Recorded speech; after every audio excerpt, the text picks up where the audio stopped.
Hello, and welcome to Did I Solve Something? Yeah, this is part 5, so be sure to go watch the other ones or you might be confused. Another brief pickup for what this series is about is my own personal study of number theory, and my own branch of it, I guess, focused on prime numbers that, for whatever reason, other people haven't picked up on. And so this episode, part 5, is cross primes. What are cross primes? Well, cross primes aren't primes at all. Yeah, but they're still important, probably. Um, Anyhow, what are cross primes? Well, first we have to have an understanding of what twin primes are. Twin primes are any primes that are like two apart from each other. So, for instance, 3 and twin primes.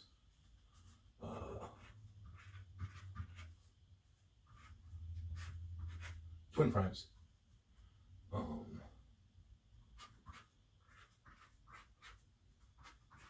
Twin primes.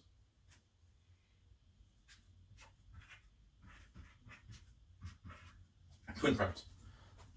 Those are twin primes. And there's a famous conjecture that's unproven, even though it's pretty freaking obvious because numbers go on for infinity, about are there infinite sets of twin primes? The answer is obviously yes, because there's infinite numbers. Eventually it just freaking works out. It just keeps going. And I think that the reason that there are infinite twin primes is because of these things called cross primes.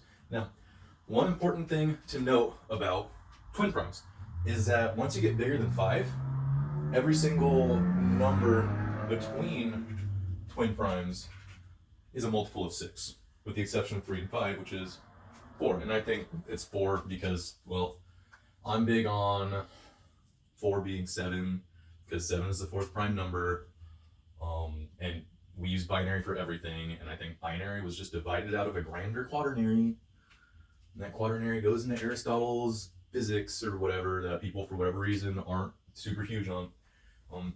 But anyway, what's up with this? What are we doing? But 4 is important because, as I've said before, and it's a pretty big part of all of my number theory, 4 factorial equals 24. And every single prime square over 5 and above is exactly 1 more than a multiple of 24.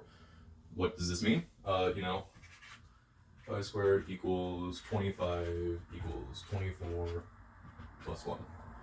7 squared equals 49 equals 2. 11.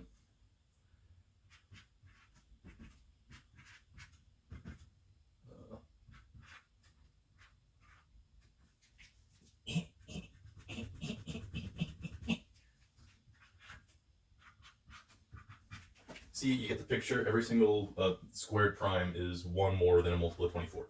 And that is, for whatever reason, an infinite process. I think this is why, personally, and it's the same reason why in my snack sequence, if you don't know what snack sequence is, go watch that video, because everything on my number theory is based on that sequence that I found, a naturally occurring one on the Fibonacci sequence that is pretty much to do with that. And so this is like a precursor to that, is whatever. Anyway, cross primes, we're getting to it. Don't just take your panties out of a twist, buddy. It's also very uncomfortable if that happens. Not that I wear... Alright, I got the chart made. Or cast the spell to get the chart. And one thing you might be noticing is that I've lined it up 0 to 10, and now they're in rungs of 11. That's very important for cross primes. Why? Because we're dealing with prime numbers. We always organize 1 through 10 rather than 0 through 10 for some reason. But with this, it offsets it, so now this is an odd number, this is an even number, this is odd, even, odd, even, odd, even, odd, even. Not only that, 11 is going to be the only prime number in this entire series right here. It's going to be the only prime number, and that's very, very, very important, probably. Similar to how, like, when you're organizing 1 through 10, so it's all nice and neat and orderly, which primes aren't nice, neat, and orderly. Kind of. I mean, you can... Because, like, when you do it regularly, you'll get 2 as the only prime, and 5 as the only prime, and then you just have gaps. And so by doing this, you stretch it. And then I filled out this 12 diagonal right here, because usually I do start it at 1 and just have 11 on this side. But I was feeling quirky today. I was feeling quirky, so I put 0 right there. And then after I did that, I was like, the 12s are now diagonal. That's pretty, go figure for what I know about number theory. But anyway, we're not filled out completely yet, so I gotta cast the one spell to do that. We're gonna go Pah! By the way, this is my favorite way to look at numbers, is ordered by 11 for minor reasons that you will now see as well. Because our next step and the next spell, magic spell that I'm going to cast is cover primes. And what that spell is going to do is it's going to make all these prime numbers disappear. And it's magic. It's spell crafting. It's real. And I'm going to cast the spell now. Alright, I cast the spell. It's magic. Okay, now to draw your attention, I think I've scribbled out all the prime numbers. I am pretty. Yeah, I did. But there's a few things that I want to draw your attention to since I did this. First things first, right here is kind of weird, but you have.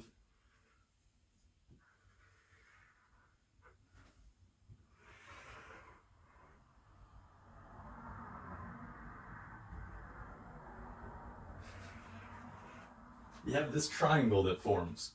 And it's important that this triangle forms because that's a perfect number. That's 3 cubed. That's 4 squared. 4 is the 10. That's 5 squared. It's just interesting that it shows up like that as a triangle because triangles are kind of like everywhere. Look up Sierpinski's triangle if you're unfamiliar with that. But a triangle messed with me. But now I'm going to draw your attention to the cross primes.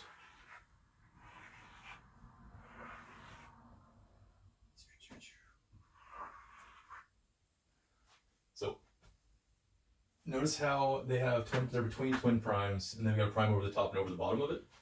Every single one's a multiple of 6, and there's a very special reason that I think this exists, and it stems from this number 42. Now, one of the big reasons why this is super major kind of stems down from my prime distribution that I found. If you are confused, you probably didn't watch my last video. It was a long one, but necessary for this.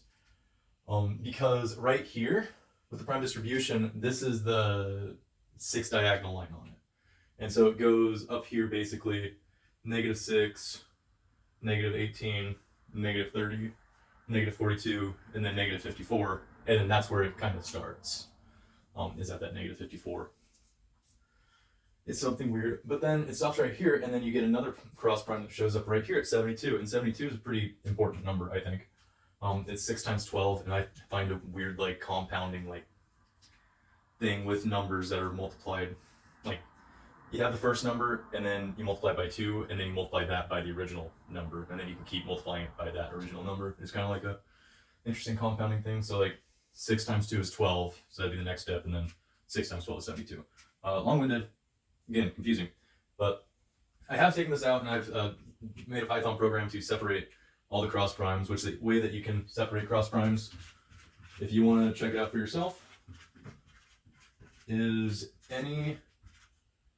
Let me try writing this like a mathematician, a group of people that I obviously have great respect for.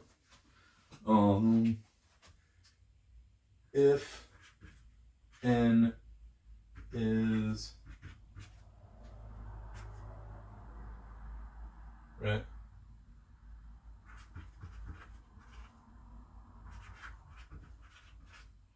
And n is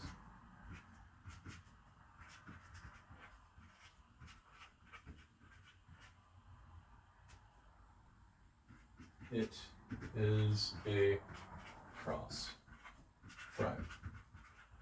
I think that's right, is plus and minus. That's plus and minus, not plus or minus. Just so that you know. But anyhow, let me show you some more cross primes. And there's an important thing about cross primes because every number that's between twin primes is divisible by 6. That means every single cross prime is also divisible by 6. So what we're going to do is we're going to erase this with my handy dandy magic eraser because these things are baller. So we got CR over here because I'm steadfastly against CP, and we got over 6 over here. And so these are going to be cross primes, and these are what I call under primes because they exist under. And no, they're not all primes, but like they're prime-ish in a way, if that makes sense. So yeah, let me just spell cast and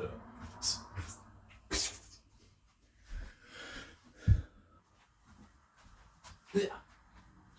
All right, now we've got more cross primes, and like I said, there's some sort of interesting thing between like the dynamic of 42 and 72 in this. For instance, 6 multiplied by 72 shows up as a cross prime. And if you go further on, you wind up 2142 is a cross prime, as well as 4242 is a cross prime. Sorry, my cat was chewing on something. But anyhow, this is just something I found. Maybe it means something, maybe it's... I don't think anyone's discovered this before. I think it's pretty important. I think that it kind of justifies a thought that there are infinitely many twin primes, because if these cross primes exist, and these cross primes are contingent on this distribution of prime numbers that I found, therefore there would be infinite twin primes, because the distribution of prime numbers goes on infinitely. That I've found. It never breaks. None of my math breaks.